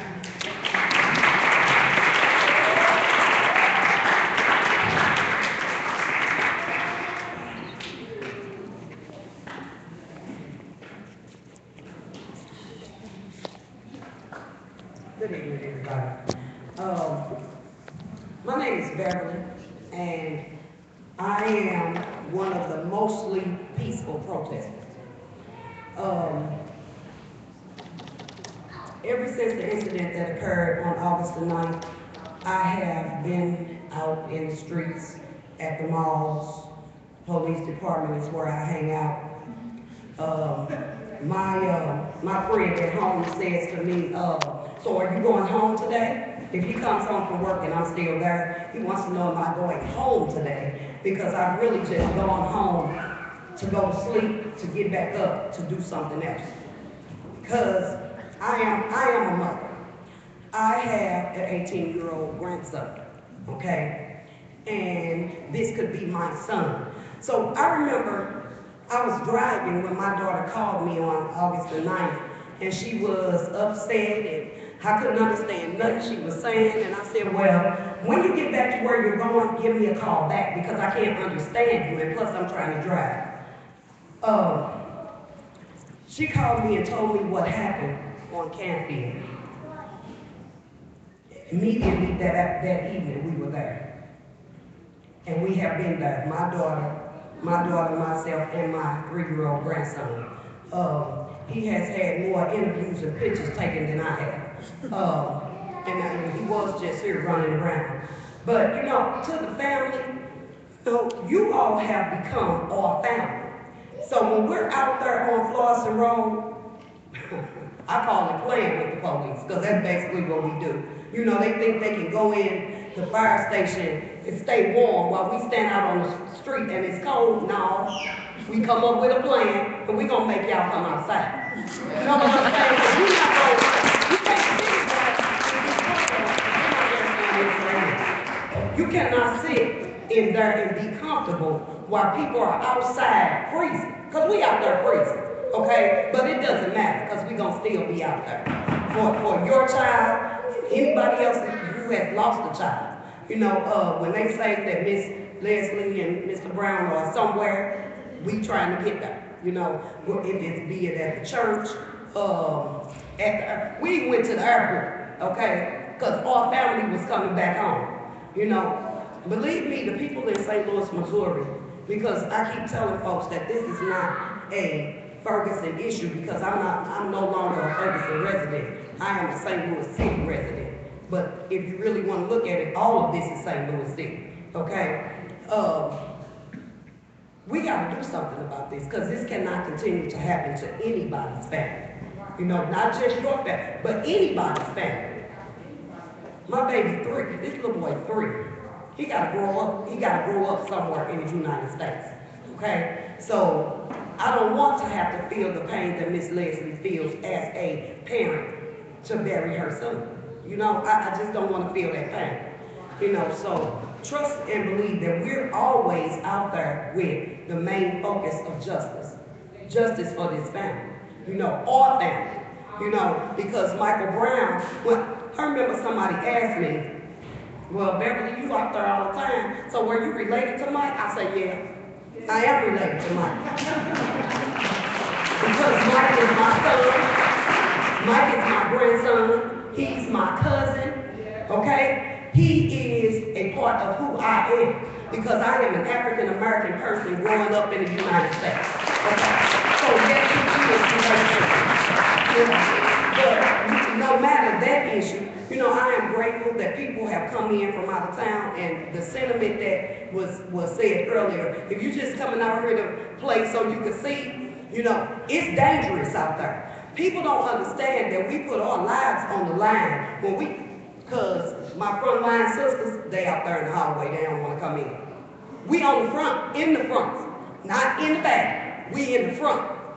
Antagonizing them just as much as they try to antagonize us. And I have had guns pointed at me. I've been tear gassed so many times, I don't even think it still even affect me the same way. You know what I'm saying? Because the other day, when the indictment, not being an indictment, but when there was no true bill passed and it came over the radio, first I had to pull myself together because I was in shock. Because I couldn't believe them knowing everything that we know, and he's not going to court. I don't understand. Because you indict us for the simplest little things. I'm talking about the simplest little things. You might not even have enough evidence to even prove it, but you're going to make sure we go to court. So I had to pull myself together, and then immediately we was in the streets. Up and down Florissant Road. I'm talking about the National Guard. My grandson had said, Grandma, it's Army men on every corner. Because, you know, he got little Army men at home. Okay, so he thought they were just little Army men. Those are real people with real guns, you know, pointed at us. I'm trying to figure out what country do I live in where the military turns on me. I I pay you. If you take my money and go spend my money, but then you got the nerve to stand there and point a gun at me. You're talking to the police officers. I mean, the thing is all police ain't bad. But like I have said to them time and time and time again, if you standing here and that man on your left or that man on your right ain't right, and you do nothing, then that makes you not right. Yeah. Okay? What kind of that don't you understand? Yeah. You know, for a lot of these things, a lot of the principles and concepts dealing with the legal system is basically common sense. So what they basically are telling me, that they all stupid. Okay, because you gotta be stupid not to be able to connect the dots from A to B. You just gotta be stupid. Okay. This thing going to the grand jury to me was just nothing but a game for McCullough. You know what I'm saying? I've been in court proceedings with him before, and this was no more than a game for him. Okay? Something that I think his thought was, well, the family will see that I'm doing something. You ain't did nothing. Because what you should have done, if you really wanted to show the family that you was doing something, was when our senator walked all those signatures asking for that special prosecutor, you would have stepped aside.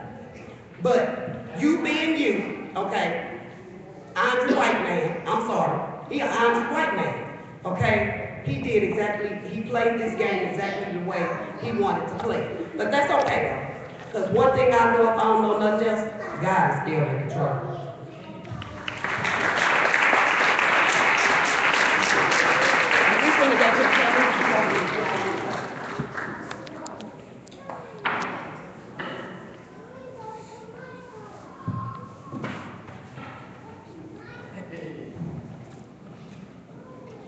Hi everybody, I'm Leroy Lewis. I'm from Detroit. I'm a member with BAMN since 11th grade in high school, and now I'm college aged, about sophomore. I'm 20 years old. I just want to first say to the family of Michael Brown that I think that being so open to the movement and to the fight for justice for him, you know, and like seeing the national response to, you know, winning justice for Michael Brown and being so open to that. Like, it's been really important to me to see that, to see, you know, to see a family at the same time grieve for Michael Brown, you know, whether you're his cousin, his mother, his, you know, sibling, but to not grieve on the idea that justice can still be won for Michael Brown. I think that we, as people, definitely, I think that it affected me in a way that I didn't understand until, you know, just hearing what people said today.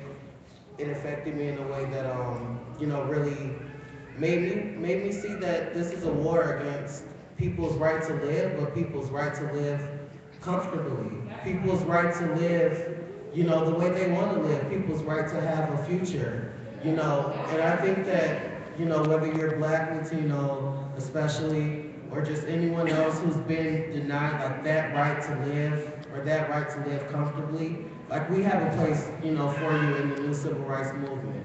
And as a young person who's been doing it since I was, you know, 16, I think that the best thing for every other young person or older person to do is to make that fight as a civil rights leader. Because I think that we can't take it anymore.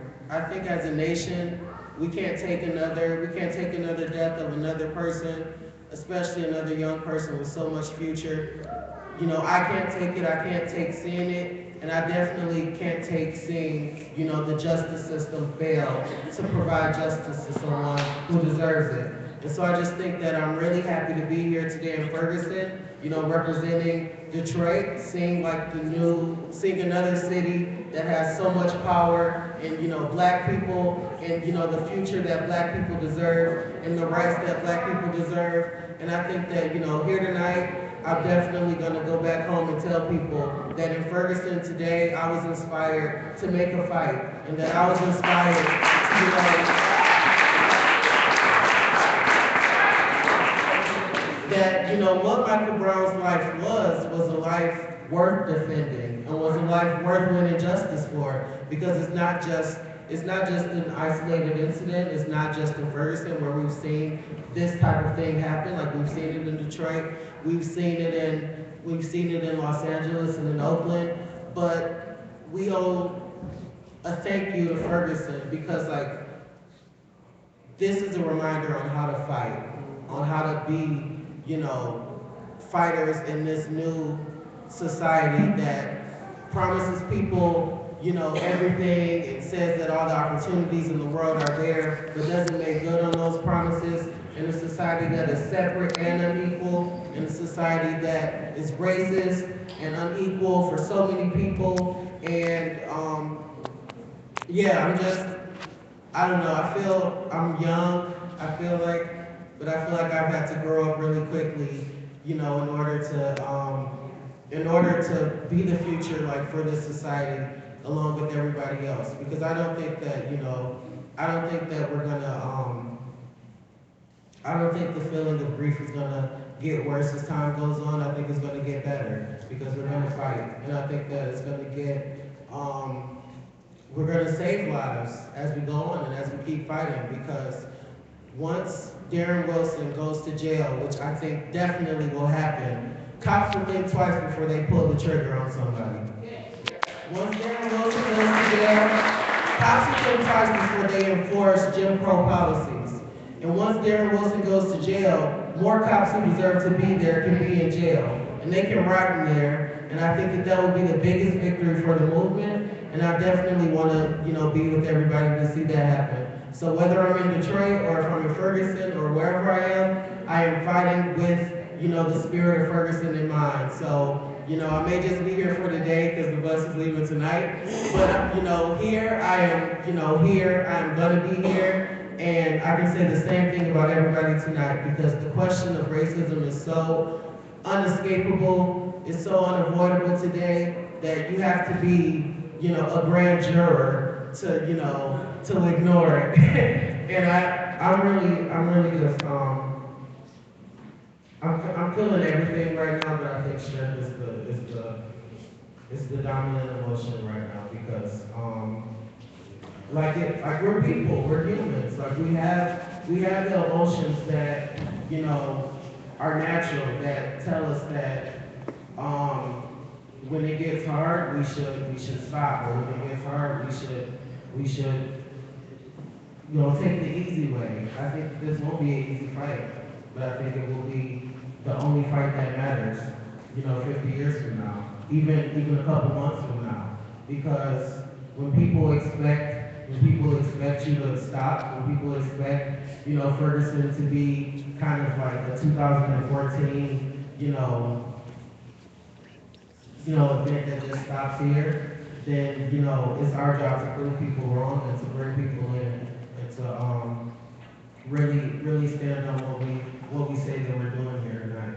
And so it's not just kind of a random gathering of people, but I think that tonight is a very serious victory of people who, want justice for Michael Brown and everything that he represents, the future that he represented, and for ourselves. So I think fighting for ourselves and for Michael Brown is definitely the lesson that I'm learning from tonight, from the struggle. So thank you everybody so much. Thank you.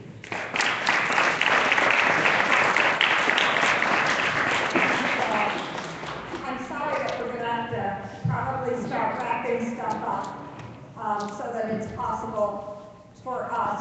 First, let me say that we want to extend just a really heartfelt thank you to Greater St. Mark Church for having us here today.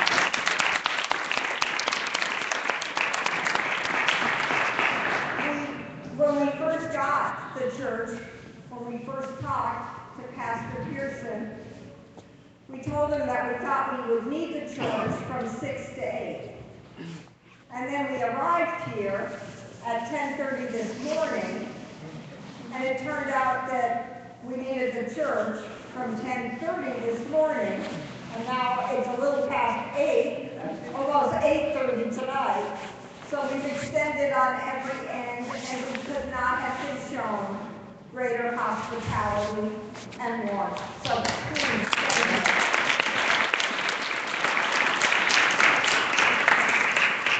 I want to say a little bit about a movement and building a movement, and then take some votes.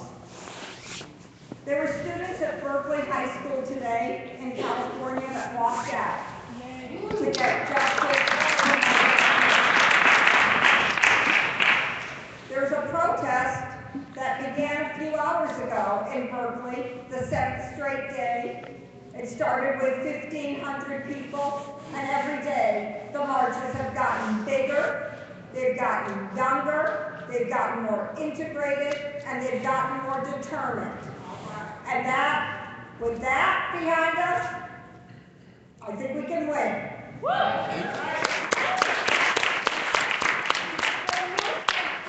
Just marching. A movement is taking a society like this, and making it necessary for everyone that we can to take a stand and take a stand on the right side. If we're going to win justice for Michael Brown, we've got to be prepared to argue in every city council, in every school board, in every union, in every church across this nation to take a stand. Yes. We're going to be asking and putting forward resolutions all over, calling on institutions.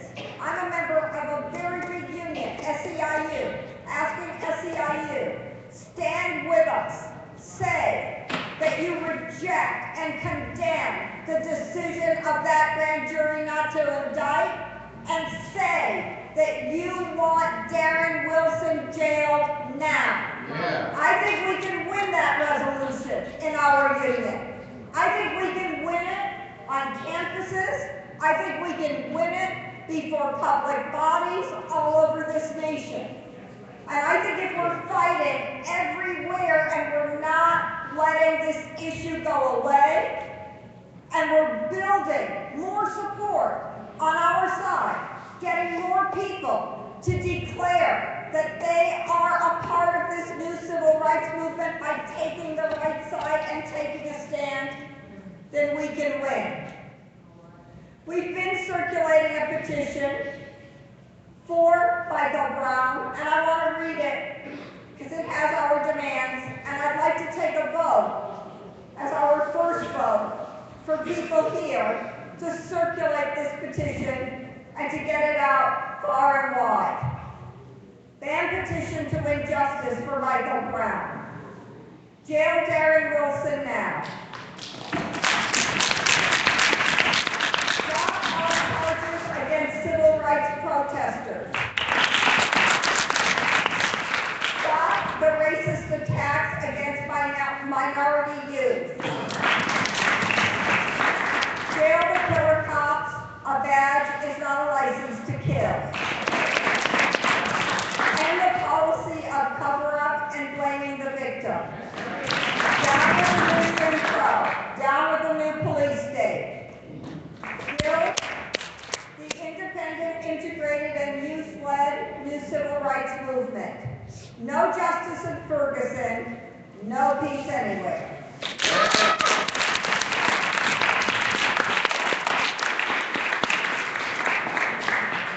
So first, all those in favor of the demands on this petition and circulating it far and wide, please raise your hand.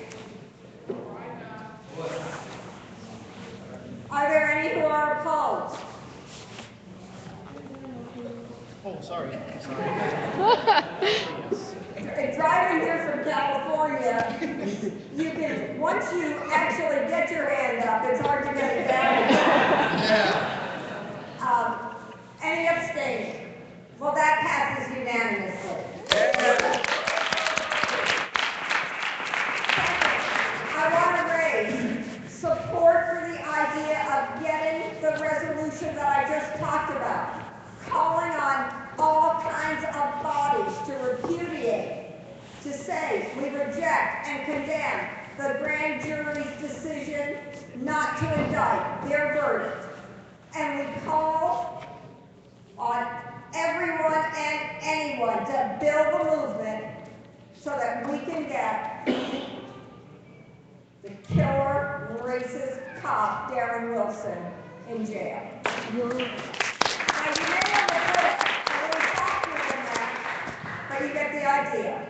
All those in favor of building this campaign nationwide, please raise your hand. Are there any opposed? Are there any abstaining? Okay. I'd like to raise a motion that we build a campaign and support to get the end of grand juries. The United States is the only nation that still has grand juries. They've been eliminated in Europe. They've even been eliminated in South Africa and in Australia. Countries that are not known for great liberty. But we remain having them, and they only serve one purpose: to organize a cover-up and to blame it on some anonymous people. So, can we take a vote that we stand for banning grand juries from here on in? Yeah. Any opposed? Any abstaining? Yeah.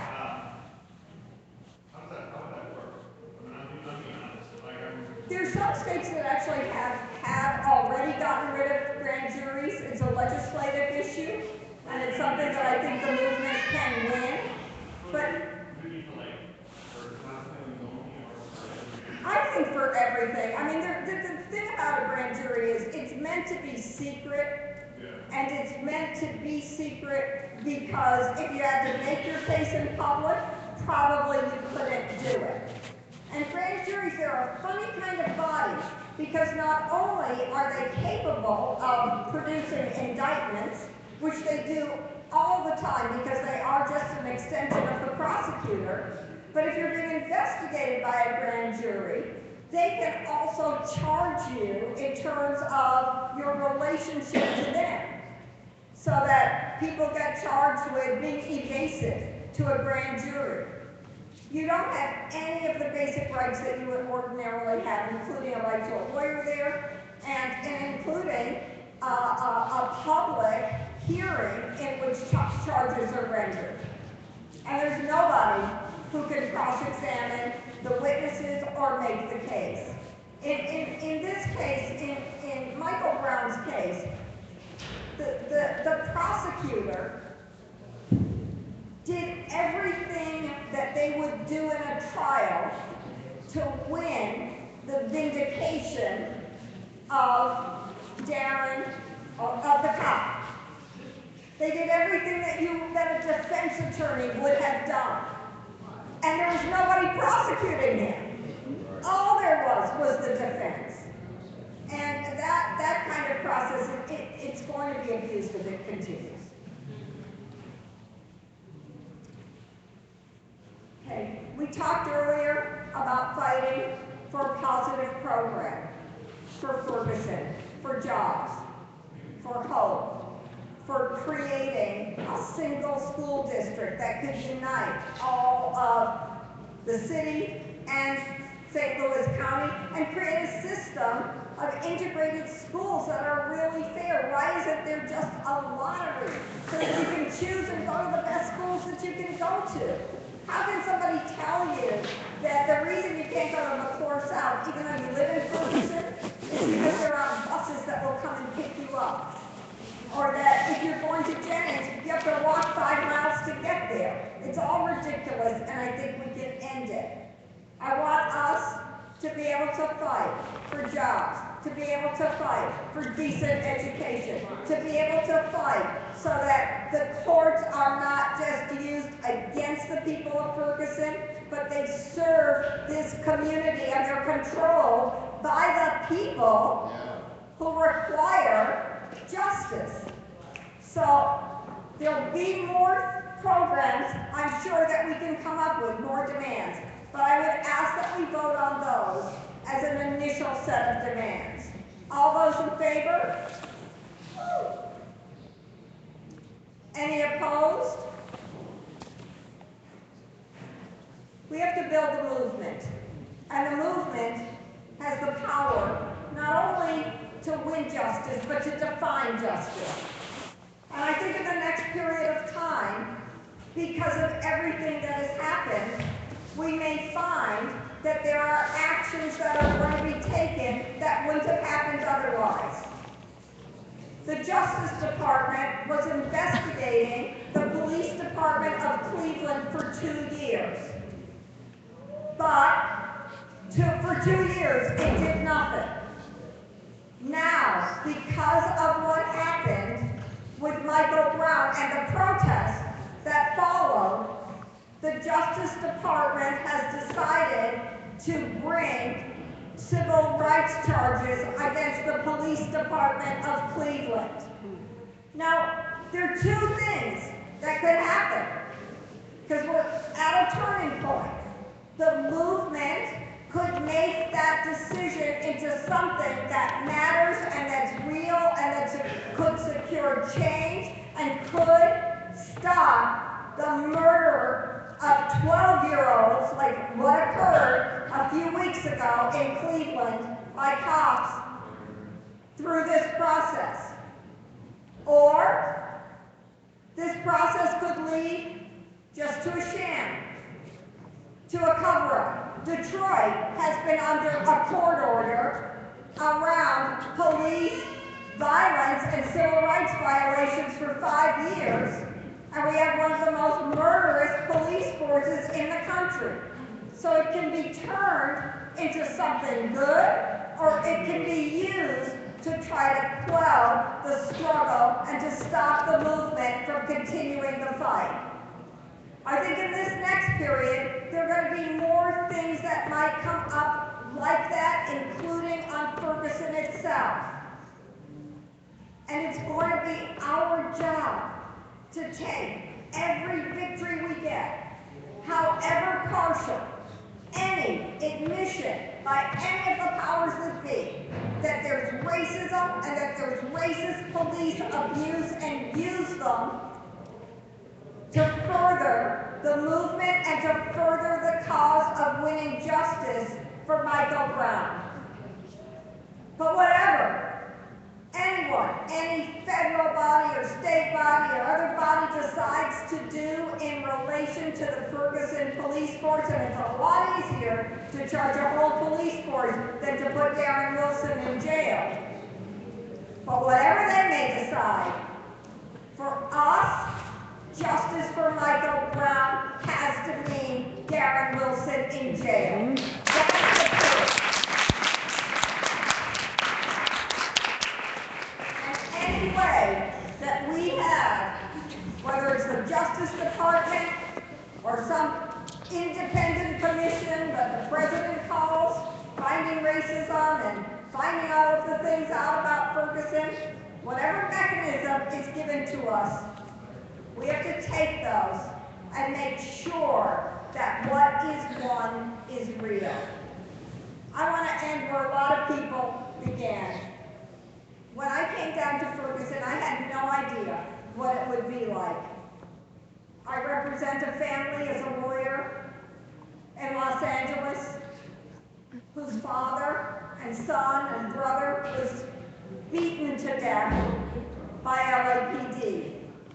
And when he was laying on the ground after being beaten to death for nothing, there never was any charges brought against him, never any explanation for why it happened.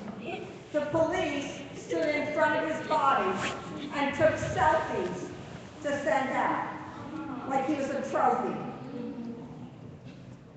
So I know that there can be a lot of police brutality. And I know that there can be a lot of angry communities, but when I came to Ferguson, I can say this: there has been no place that I have ever gone that I have felt so welcomed, so taken care of, so inviting a place. And so what everybody else said about feeling a part of Michael Brown's family, I can say that we who came from BAMN, we feel that too. And we thank you. And we thank you for what Ferguson has done.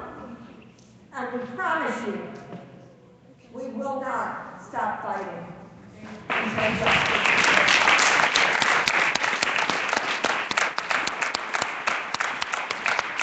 Thank you, everybody, for coming, and we'll have another session of the tribunal very, very soon, and continue to build the movement. Thank you.